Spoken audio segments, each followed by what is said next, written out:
What is a Wi-Fi router? A Wi-Fi router is a device that receives wireless signals, decodes it, and sends information to the internet using physical wired connections.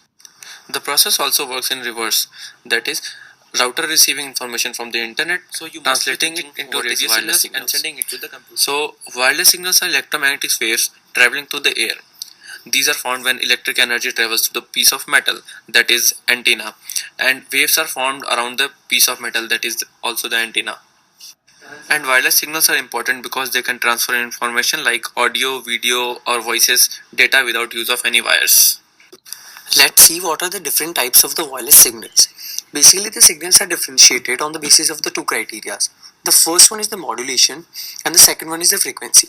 So let's go with the modulation one. Modulation is a process of encoding information from a message in a manner suitable for transmission. The reason why modulation is used are, the first one is, it facilitates multiple access. The second one is, it increases the range of communication. And the third one is, it reduces the antenna size.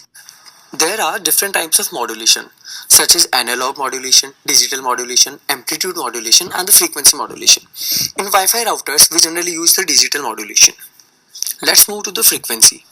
Wireless signals occupy a spectrum of wide range of frequency.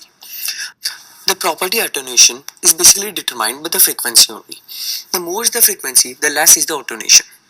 So if we are having a high frequency, it is a low range router. Let's move to the types of the Wi-Fi signals used in the router. There are two types of Wi-Fi signals.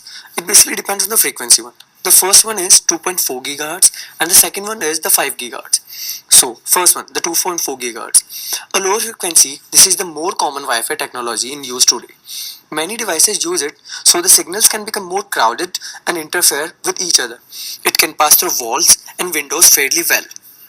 The other one, that is the 5 GHz one, higher frequency technology is used by fewer devices and can sometimes achieve higher speeds. Because the frequency are less crowded, it cannot pass through walls and windows.